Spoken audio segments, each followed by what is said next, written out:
Hello children, now in this video we are going to start with a very important topic of organic chemistry and that is isomerism. So isomerism के बारे में आपने थोड़ा बहुत introductory part जो है वो क्लास 10th में पढ़ चुका है, but isomerism is actually very vast topic, a big topic and important also. So isomerism होता क्या है? ऑर्गेनिक केमिस्ट्री स्टडी करते समय हमको कई ऐसे सारे कंपाउंड्स मिलते हैं जिनकी प्रॉपर्टीज तो डिफरेंट होती हैं. What I said, properties are different, properties अलग होती हैं but they have same molecular formula, मगर उनका मॉलिक्यूलर फॉर्मूला कैसा होता है? मॉलिक्यूलर फॉर्मूला सेम होता है. प्रॉपर्टीज अलग होती हैं मगर मॉलिक्यूलर फॉर्मूला सेम होता है और इन्हीं को हम आइसोमर्स कहते हैं. सिंपल लैंग्वेज में अभी मैंने डेफिनेशन नहीं बताई है, ये सिर्फ इंडिकेशन दिया है और पहले मैं समझाऊंगी, उसके बाद मैं आपको डेफिनेशन लिखवाऊंगी. जैसे हम एक एग्जाम्पल ले लें, अगर हमें इथाइल एल्कोहल दिया है तो इथाइल एल्कोहल का फॉर्मूला क्या है? C2H5OH. और एक ईथर दिया है जिसका नाम है डाइमिथाइल ईथर. डाइमिथाइल ईथर का फॉर्मूला क्या होता है? दो बार मिथाइल है, डाइमिथाइल बोल रहा है, तो CH3O CH3, ये हो गया फॉर्मूला डाइमिथाइल ईथर का. अब आप देखें इनमें नंबर ऑफ कार्बन और हाइड्रोजन दोनों में काउंट करते हैं अगर, तो इथाइल अल्कोहल में कार्बन कितने हैं? 2, हाइड्रोजन कितने हैं? 5 और 1 6, ऑक्सीजन कितना है? 1. अगर डाइमिथाइल ईथर में काउंट करते हैं तो कार्बन कितने हैं? 2, हाइड्रोजन कितने हैं? 3 और 3 6, और ऑक्सीजन कितना है? 1. अब आप इनका कॉम्पोजिशन कंपेयर कर लें. दे have same number of carbon, hydrogen and oxygen, यानी कि इनका मॉलिक्यूलर फॉर्मूला तो सेम हुआ, मॉलिक्यूलर मेकअप सेम है, यानी जिन नंबर ऑफ एलिमेंट्स और जितने नंबर ऑफ एलिमेंट्स से ये बने हैं वो कॉमन है. मगर ये तो अल्कोहल है और ये ईथर है. अल्कोहल और ईथर तो दो अलग अलग क्लास ऑफ फंक्शनल ग्रुप्स हैं और जिनकी प्रॉपर्टीज एकदम ही अलग है. सो ऐसे कंपाउंड्स जिनका मॉलिक्यूलर फॉर्मूला सेम होता है मगर प्रॉपर्टीज अलग होती हैं, आइसोमर्स कहलाते हैं. ओके, नाउ आइसोमर वर्ड का मतलब क्या हुआ? एक और चीज हम ध्यान से देख लेते हैं, फिर आइसोमर वर्ड का मतलब पढ़ेंगे. इस C2H5OH और CH3O CH3 को एक तरह से और लिख सकते हैं. हम इन्हें चाहें तो ये मेकअप के फॉर्म में भी लिख सकते हैं कि हमें एक कंपाउंड का मॉलिक्यूलर फॉर्मूला दिया है C2H6O. अब ये क्या हो सकता है? तो C2H6O दिया है तो it can B ethyl alcohol also and it can B ether also, क्योंकि ये कंपोजिशन इसका भी है और इसका भी है. ठीक है, तो ये मॉलिक्यूलर फॉर्मूला क्या है? दोनों के लिए सेम है. Number of carbon, hydrogen, oxygen दोनों में सेम है, but they are having different properties and hence they are totally different from each other. Now ऐसे कंपाउंड्स को ही आइसोमर्स कहा जाता है. And the meaning of isomer if you want to write, then iso का मतलब होता है सेम, एंड मीरोज, ये वर्ड जो आइसोमर है ये बना हुआ है आइसो और मीरोज के कॉम्बिनेशन से. तो आइसो का मतलब होता है सेम और मीरोज का मतलब होता है parts. Now let us discuss the definition of isomerism, that how can we define isomerism. तो जितना भी हमने अभी समझा है, अगर हम उसको कंक्लूड करें तो we can say that isomerism, for the definition you can say it can be defined as the phenomena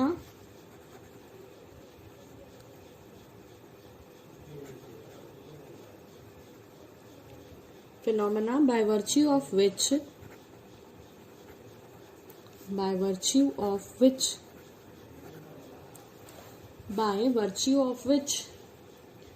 two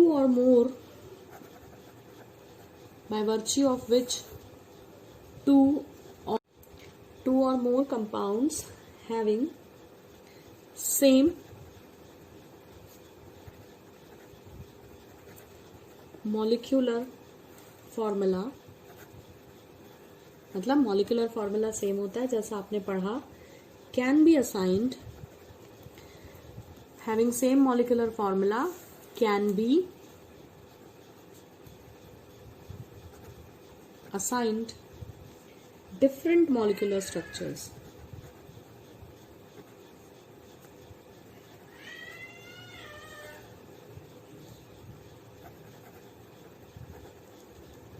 right यानी आइसोमेरिज्म क्या है? It can be defined as the phenomena. ये वो फिनोमेना है जिसके हेल्प से आप दो या दो से ज्यादा कंपाउंड्स जिनका मॉलिक्यूलर फॉर्मूला सेम है उनको डिफरेंट मॉलिक्यूलर स्ट्रक्चर असाइन कर सकते हैं। So this is called as isomerism. Isomerism को जब हम ब्रॉडली क्लासिफाई करते हैं तो इसकी ब्रॉड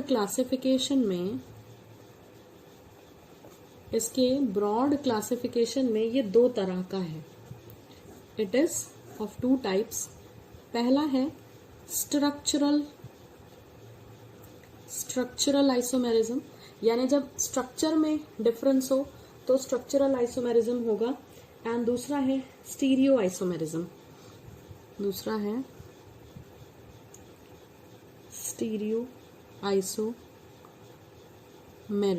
ये दो टाइप्स हैं ब्रॉड क्लासिफिकेशन के बेसिस पे, structural and stereo isomerism. So let us discuss the various types of isomerism. जो मैंने आपको बताया कि ब्रॉड क्लासिफिकेशन आइसोमेरिज्म का दो तरह का है, structural and stereo.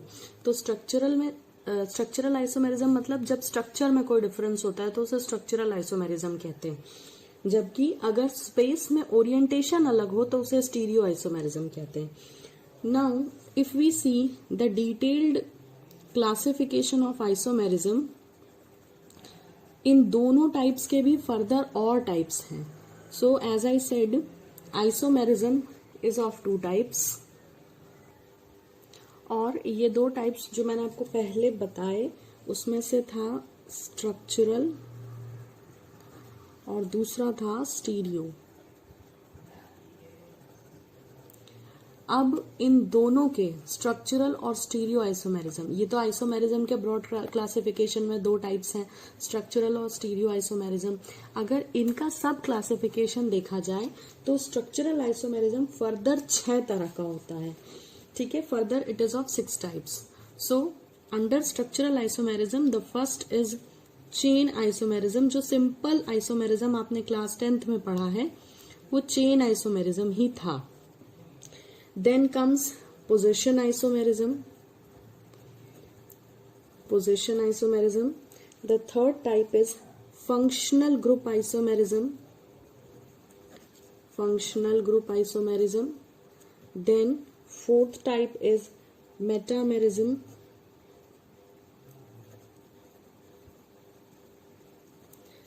Then fifth is tautomerism.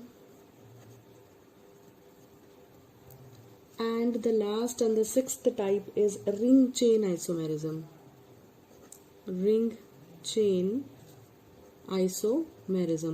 So these are the 6 types of structural isomerism जो कि 11th क्लास के सिलेबस में काफी डिटेल में हमें पढ़ना है. Then I will tell you the classification of stereoisomerism also, but it is out of the scope of class 11th syllabus. So we will be dealing the types of stereoisomerism someday else. So stereo isomerism भी 3 तरह का होता है. पहला है geometrical isomerism, दूसरा है optical isomerism, और तीसरा होता है conformations. Okay, so these are the total 9 types of isomerism under the headings of structural and stereoisomerism. But as I said, in the scope of class 11th syllabus, structural isomerism is given in detail. So we will now discuss these 6 types of isomerism in detail with their proper examples. So starting with the first type of the structural, I will explain, and then I will explain its subtypes. So what is structural isomerism? If we want to discuss the definition of structural isomerism, then as the name suggests, the isomerism which arises due to some changes in structure, it is called as structural isomerism. So what is the definition? The proper definition will be structural isomers are the isomers which have different molecular structure, which have different molecular structure. Molecular structure हर जगह अलग होगा due to the different arrangement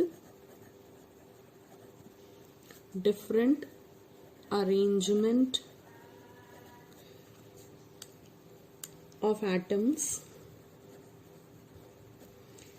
in their molecules,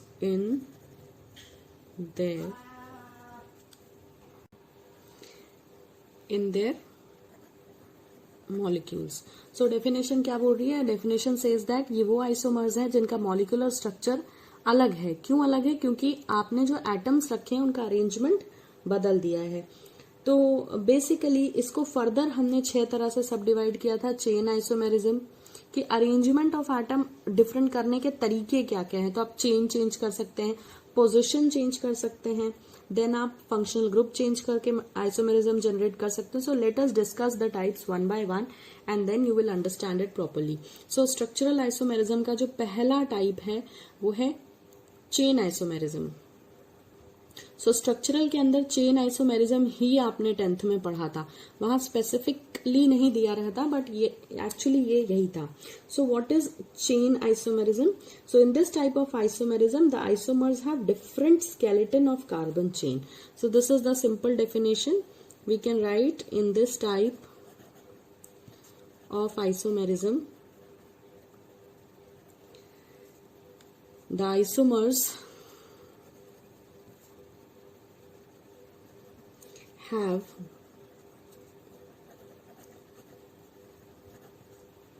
different skeleton of carbon atoms. Carbon atoms का arrangement change हो जाएगा और chain की length बदल जाएगी, इसीलिए इसे चेन आइसोमेरिज्म बोलते हैं. So let us take the example. अगर हम पेंटेन का स्ट्रक्चर ड्रॉ करते हैं तो मॉलिक्यूलर फॉर्मूला आप साथ में चेक करते रहें, क्योंकि आइसोमर्स की जो जनरल डेफिनेशन हमने पढ़ी थी वहां हमने कहा था कि मॉलिक्यूलर फॉर्मूला नहीं बदलता, यानी नंबर ऑफ कार्बन हाइड्रोजन, अगर सिर्फ ये कार्बन हाइड्रोजन वाला एग्जांपल है तो number of carbon hydrogen intact रहेंगे. So this is an pentene, है ना. सारे के सारे 5 कार्बन स्ट्रेट चेन में लिखे हुए हैं, इसीलिए नॉर्मल पेंटेन या एन पेंटेन. अब हम क्या कर सकते हैं, नंबर ऑफ कार्बन हाइड्रोजन नहीं बदलेंगे लेकिन हम कार्बन की पोजीशन बदल देते हैं. देखिए इसको ऐसे भी लिख सकते हैं, आपने पेंटेन के आइसोमर्स 10th क्लास में पढ़े हैं. और एक CH3 यहाँ ले लें. तो IUPAC में इस मॉलिक्यूल का नाम अब पेंटेन नहीं लिख सकते आप, क्योंकि स्ट्रेट चेन में सिर्फ 4 ही कार्बन है.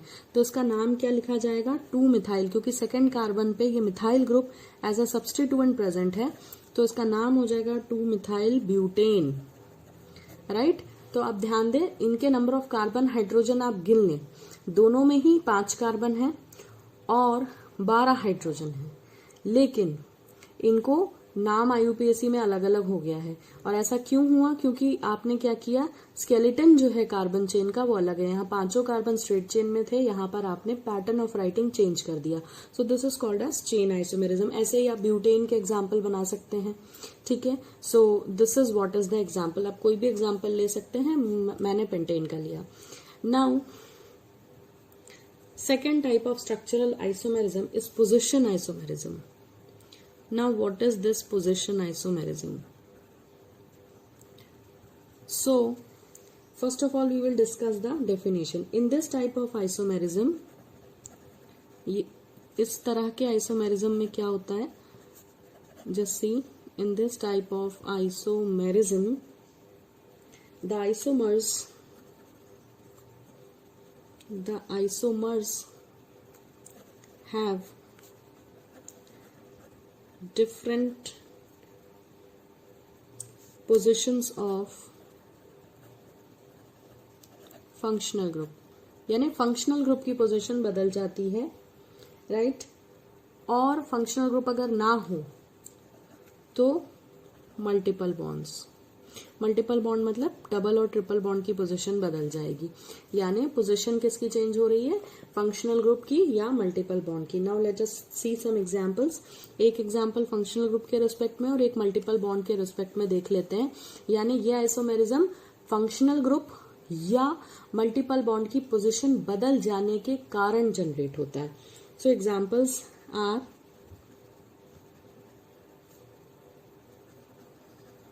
ये देखें इस मॉलिक्यूल का नाम क्या होगा, 4 कार्बन है स्ट्रेट चेन में तो ब्यूट, सेकंड कार्बन पे डबल बॉन्ड है तो 2ene। This is the IUPAC name of this compound.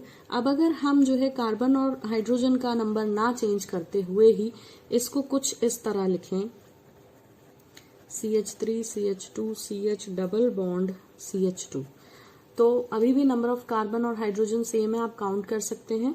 लेकिन अब इस मॉलिक्यूल का नाम ब्यूट2इन नहीं है, अब ये ना डबल बॉन्ड फर्स्ट कार्बन पे शिफ्ट हो गया। अभी भी 4 ही कार्बन है बट इसे अब ब्यूट1इन कहा जाएगा अकॉर्डिंग टू IUPAC। तो यहाँ हुआ क्या है, नंबर ऑफ कार्बन हाइड्रोजन बिल्कुल सेम है, ठीक है, 4 जो है कार्बन और 8 हाइड्रोजन, लेकिन position of double bond change होने के कारण दोनों ही मॉलिक्यूल एकदम अलग अलग हैं। तो ये दोनों ही पोजीशन आइसोमर्स का एग्जाम्पल बनाते हैं। नाउ सी फंक्शनल ग्रुप के रिस्पेक्ट में अगर आपको एग्जाम्पल लिखना है सो आप कोई भी एग्जाम्पल बना सकते हैं। मैं एक अल्कोहल बना देती हूँ। देखें CH3 CH2 CH2OH, तो 4 कार्बन स्ट्रेट चेन में है और उसमें फर्स्ट कार्बन पे OH लगा हुआ है, तो it will be called as butane 1-ol, है ना। तो इसे एन ब्यूटाइल अल्कोहल भी कह सकते हैं कॉमन में, ठीक है। It can B also common name, ये IUPAC नॉमेनक्लेचर है ब्यूटेन 1-ol, और कॉमन नेम में आप इसे एन ब्यूटाइल अल्कोहल भी बोल सकते हैं, ठीक है, एन ब्यूटाइल अल्कोहल भी बोल सकते हैं। इसी तरह अगर हम इस OH की पोजीशन चेंज करते हैं इस मॉलिक्यूल में इसका आइसोमर बनाने के लिए, तो we can do it like this, CH2 CH3 and let us substitute the OH here. So now you see in this molecule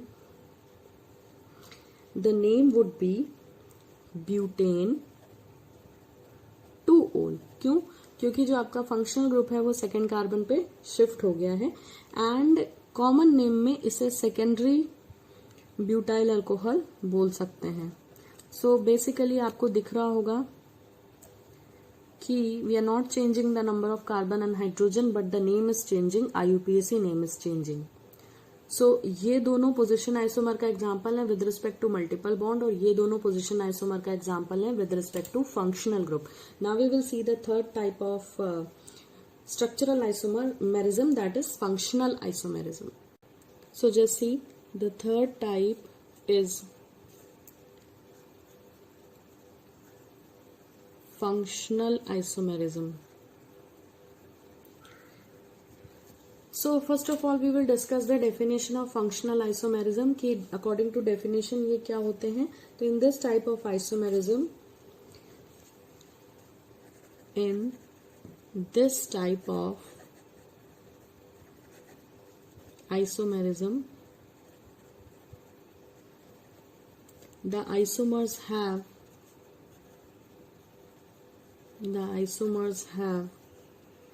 different functional group,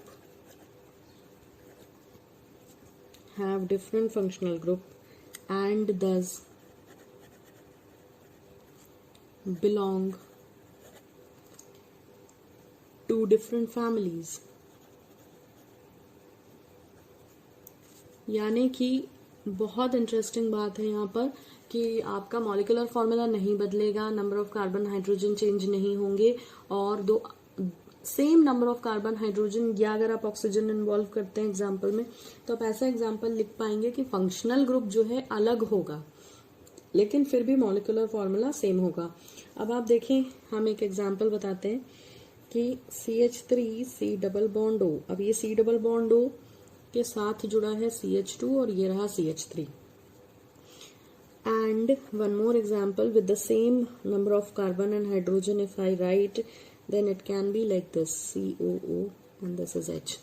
अब आप इस पे ध्यान दें तो इसमें number of carbon hydrogen oxygen बराबर है, मगर ये देखें और ये दोनों फंक्शनल ग्रुप अलग हैं, ये कीटोन है और ये एल्डिहाइड है। Okay, so the name of these are butane 2-one and this is butanal, right. तो इस तरह से number of carbon hydrogen same होते हुए भी फंक्शनल आइसोमेरिज्म में फंक्शनल ग्रुप अलग होता है। देखिए, इसको जो है पोजीशन आइसोमेरिज्म से कंफ्यूज नहीं करना है। पोजीशन आइसोमेरिज्म में भी हमने फंक्शनल ग्रुप की बात की थी, मगर वहां आप चेक करिएगा कि दोनों एग्जाम्पल में फंक्शनल ग्रुप बदल नहीं रहा था, वो OH ही था, बस उसकी जगह बदल गई थी। तो पोजीशन आइसोमेरिज्म में फंक्शनल ग्रुप की, अगर हम मल्टीपल बॉन्ड को भी फंक्शनल ग्रुप मानते हैं, डबल और ट्रिपल बॉन्ड को भी फंक्शनल ग्रुप मानते हैं, तो कोई भी फंक्शनल ग्रुप हो, चाहे वो मल्टीपल बॉन्ड हो या मैंने OH का एग्जांपल दिया था, उनकी सिर्फ जगह बदलती है। फंक्शनल ग्रुप दोनों एग्जांपल में सेम होता है, मगर फंक्शनल आइसोमेरिज्म में पोजिशन की बात नहीं है। यहाँ पर फंक्शनल ग्रुप ही दोनों एग्जाम्पल में अलग होता है। जैसे यहाँ कीटोन है, यहाँ पर एल्डिहाइड है। वहां पर क्या था, दोनों में अल्कोहल था, दोनों में OH था, लेकिन उसकी जगह बदल गई थी। तो दोनों में जो है हम फंक्शनल ग्रुप की बात करते हैं, लेकिन फंक्शनल ग्रुप के बारे में अलग अलग बातें हैं। So you should not gate confused. एक और एग्जांपल बना लेते हैं इसी का। मान लें कि हम जो है एक एग्जांपल लेते हैं इसी में, it is CH3 CH2 C double bond OH, okay, and CH3 C double bond OCH3। सो अब इनको ध्यान दें, इनके अगर हम नाम लिखते हैं IUPAC, so this is propanoic acid, या कॉमन नाम कुछ भी लिख लें, propanoic acid, and this is methyl methanoate, sorry this is methyl methanoate, not methyl methanoate, this is methyl ethanoate, 2 carbon actually इधर, इसीलिए। So this is methyl ethanoate. So basically आप इसमें number of carbon oxygen hydrogen count करें वो same है, लेकिन functional group देखें, यहाँ पर जो है कार्बोक्सिलिक एसिड प्रेजेंट है और मिथाइल इथेनोएट एक एस्टर है, ठीक है। तो यहाँ पर साफ साफ दिख रहा है कि ये भी फंक्शनल ग्रुप आइसोमेरिज्म है।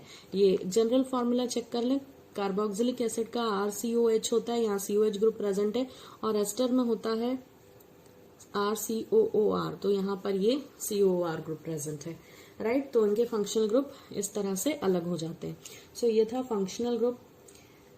अब इनके अलावा कुछ बहुत इंपॉर्टेंट एग्जाम्पल्स मिलते हैं, जैसे अल्कोहल एंड ईथर्स। अगर आपने इंट्रोडक्शन पार्ट को ध्यान से देखा था, तो जिस एग्जाम्पल से मैंने शुरुआत की थी वो भी फंक्शनल आइसोमेरिज्म था। मैं आपको आइसोमेरिज्म की डेफिनेशन समझा रही थी, और मैंने एग्जाम्पल लिया था इथेनॉल का, और साथ में लिया था CH3OCH3 ईथर, है ना। तो ये एस्टर है, ध्यान रखें, हम यहाँ ईथर की बात करें। तो ये तो था अल्कोहल, इथाइल अल्कोहल, लेकिन ये डाइमिथाइल ईथर था, है ना। तो यहाँ भी मैंने बताया था कि मॉलिक्यूलर फॉर्मूला सेम है, कार्बन हाइड्रोजन और ऑक्सीजन का नंबर बराबर है, लेकिन ये 2 अलग अलग स्पीशीज हैं। Okay, so these were the common examples of what, functional isomerism, third type of isomerism. अब हम चौथा आइसोमेरिज्म देखते हैं, which is called as metamerism. ये काफी इंपॉर्टेंट है मेटामेरिज्म, ऑर्गेनिक पढ़ते समय कई बार देखने को मिलता है। So in this type of isomerism, सबसे पहले हम डेफिनेशन डिस्कस करते हैं। In this type of isomerism, the isomers differ in structure due to difference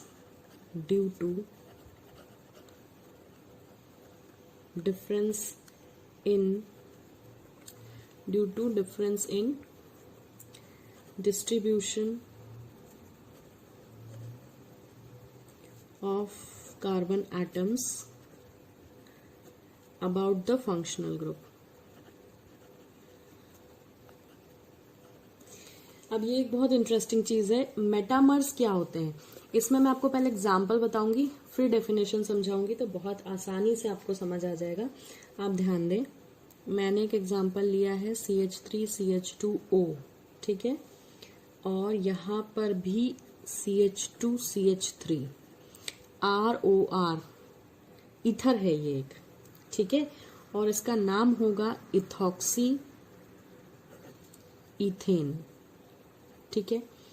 अब आप ध्यान दें, मैं एक और ईथर लिखूंगी जिसमें आप ध्यान दीजिए मैंने क्या किया है।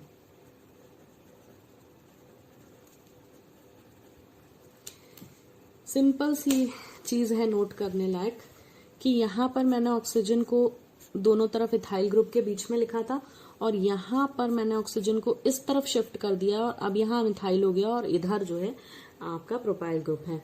तो इसका नाम हो जाएगा 1-मिथॉक्सी, पहले नाम लिख लेते हैं फिर डिस्कस करेंगे, 1-मिथॉक्सी प्रोपेन, राइट।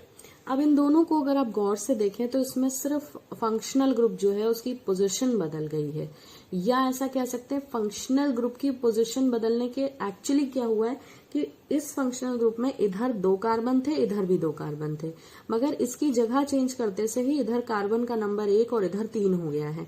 ना तो कार्बन के नंबर बदले हैं, ना हाइड्रोजन के नंबर बदले हैं, ना ऑक्सीजन का नंबर बदला है। सिर्फ क्या हुआ है, फंक्शनल ग्रुप के आजू और बाजू, left and right side, number of carbon atoms बदल गए। यहाँ दोनों तरफ 2-2 थे, यहाँ 1 और 3 हो गया। तो मेटामेरिज्म क्या है, इस तरह के आइसोमेरिज्म में आइसोमर किस चीज में डिफर करता है, due to difference in distribution of carbon atom about the functional group. यही तो डेफिनेशन है कि फंक्शनल ग्रुप के about number of carbon atoms differ कर जाते हैं। So this is called as metamerism. सो ऐसे ही आप कई सारे एग्जांपल्स लिख सकते हैं। अगर हम एक अमाइन का एग्जांपल ले लें तो मैं आपको एक और एग्जांपल बता देती हूँ मेटामेरिज्म में। जैसे हम लिख सकते हैं CH3CH2NH, ये एक 2 डिग्री अमाइन है, इसका नाम होगा N-इथाइल इथेनामाइन, N-इथाइल इथेनामाइन। ये एक 2 डिग्री अमाइन है क्योंकि NH ग्रुप प्रेजेंट है। इसी में NH को आप यहां ले आइए, जैसे यहां ले गए थे, तो हम इसे ऐसे भी लिख सकते हैं, it's not visible, so like this. अब इसका नाम हो जाएगा 1N-मिथाइल propanamine, propanamine. So functional group क्या है इसमें, NH, 2 डिग्री अमाइन का फंक्शनल ग्रुप होता है ये। तो इस अमाइन फंक्शनल ग्रुप के लेफ्ट और राइट साइड, यहाँ पे नंबर ऑफ कार्बन दोनों तरफ 2-2 थे, बिल्कुल इसी की तरह, और यहाँ 1 और 3 है। So this is what is called as arrangement of carbon, या number of carbon on left and right hand side of carbon are different, and this gives rise to metamerism. Now next we will discuss tautomerism. So children, a very important type of isomerism is called as tautomerism. Tautomerism जो है वो structural isomerism का 5th type है, okay, tautomerism. Now what is this tautomerism, ये बहुत बार organic chemistry का reactions करते समय आपको देखने को मिलता है। So this is simply very important and you will have to take care of this. So it is a special type of functional isomerism where isomers exist simultaneously in dynamic equilibrium with each other. So basically यहां होता क्या है, note करें, this is a special type, ये एक special type का isomerism है, functional isomerism है, ठीक है, मैं इसको एक्सप्लेन कर दूंगी अभी। It is a special type of functional isomerism where isomers exist simultaneously in dynamic equilibrium with each other.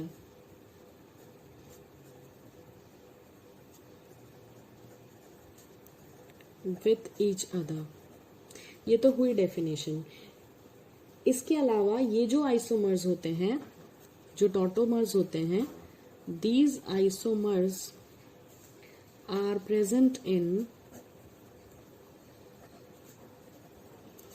Equilibrium, ये एक दूसरे के साथ इक्विलिब्रियम में प्रेजेंट होते हैं, equilibrium with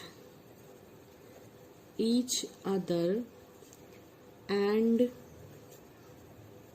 are known as tautomers. ये आइसोमर्स आपस में इक्विलिब्रियम में होते हैं और टॉटोमर्स कहलाते हैं, राइट। अब मैं एग्जांपल लेती हूँ, फिर आपको ये एक्सप्लेन करूंगी कि एक्चुअली क्या हुआ है।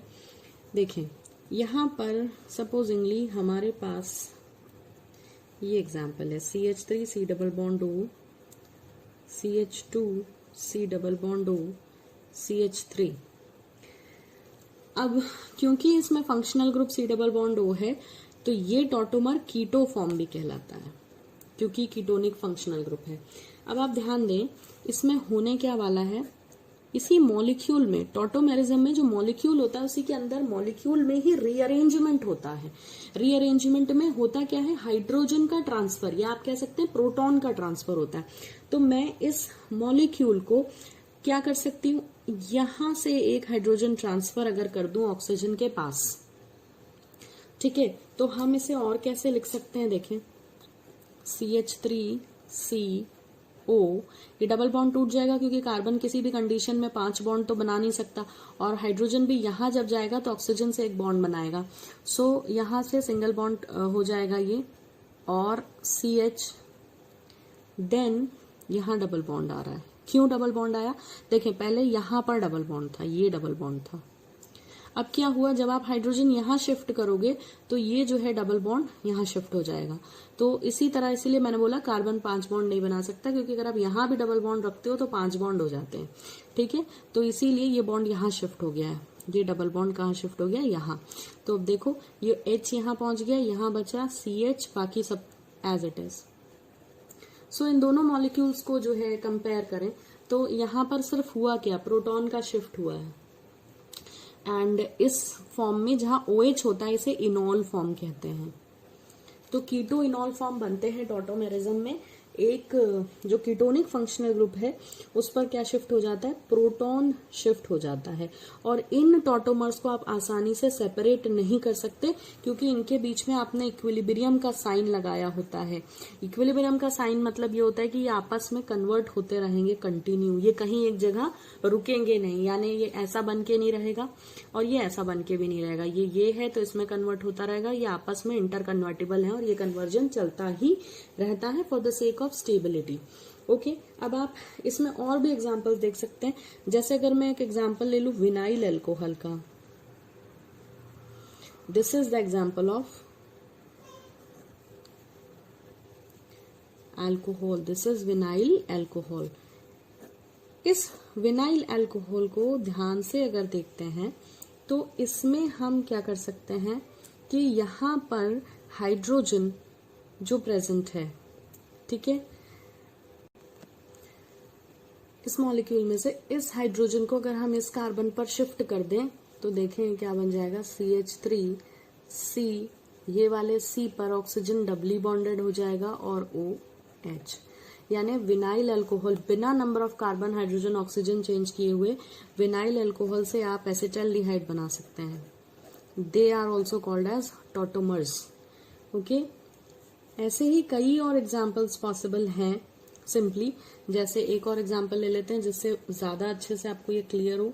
अगर मैंने लिया है प्रोप1इन2ओल, ये देखो यहाँ पर है अल्कोहलिक फंक्शनल ग्रुप, तो यहाँ पर भी हम क्या कर सकते हैं, इस वाले OH से ये H इस पर शिफ्ट कर सकते हैं। तो इस शिफ्टिंग के कारण यहाँ हो जाएगा CH3, ये डबल बॉन्ड टूट जाएगा क्योंकि कार्बन के 4 बॉन्ड होने चाहिए, 5 हो जाएंगे क्योंकि आप हाइड्रोजन शिफ्ट कर चुके हैं, और यहाँ डबल बॉन्ड बन जाएगा क्योंकि हाइड्रोजन चला गया है, और ये ये तो था आपका अल्कोहल, इसमें फंक्शनल ग्रुप क्या था, अल्कोहल, और यहाँ क्या आ गया, कीटोन बन गया, propanone.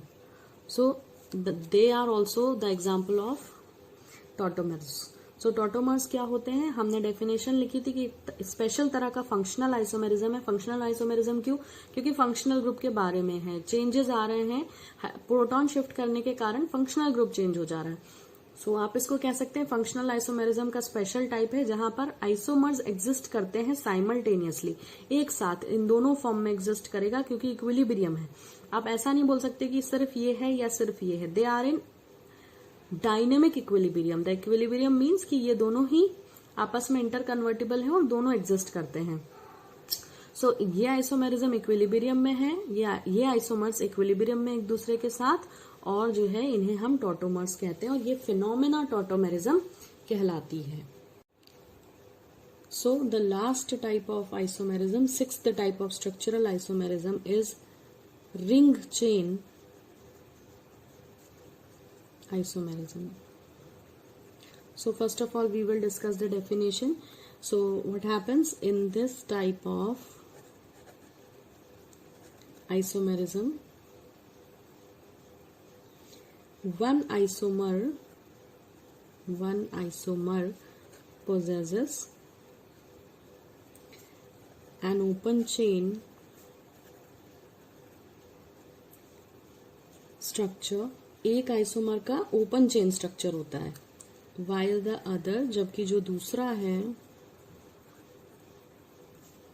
Has a cyclic one, जबकि दूसरे का एक साइक्लिक स्ट्रक्चर होता है। कुछ एग्जांपल्स देख लेते हैं, बहुत ही इजी है। जैसे ये जो है, ये जो एग्जांपल मैंने लिखा, ये ओपन चेन है, ठीक है, ये ओपन चेन स्ट्रक्चर है, तो इसको प्रोपीन नाम है। और इसी का साइक्लिक फॉर्म लिखें, एक आइसोमर ओपन चेन और दूसरा कैसा होगा, साइक्लिक। तो साइक्लिक में ये कैसा दिखेगा, ऐसा, और इसे बोलेंगे साइक्लोप्रोपेन, ठीक है। Number of carbon and hydrogen same. Then one more example, if we see CH3C triple bond CH, this is propyne. Propyne का रिंग चेन आइसोमर बनाए तो it will be like this, this is called as cyclopropene. So यहाँ पर double bond single हो गया है, क्योंकि ring बंद हो गई है, तो एक तरफ से बंद होने के कारण बॉन्ड मिल जाता है कार्बन को, तो इसीलिए डबल बॉन्ड नहीं है, और यहाँ ट्रिपल से डबल हो गया है। So in changes to ene and yne changes to in, right. So ring chain isomerism में एक सिंपल सी बात याद रखें कि दो आइसोमर्स हैं और दोनों में से एक का जो है ओपन चेन स्ट्रक्चर होता है और दूसरे का रिंग चेन स्ट्रक्चर होता है। So that's all about the structural isomerism, and stereoisomerism is out of the scope of class 11th chemistry. So I wind up here. Thank you for watching. That's all for this video.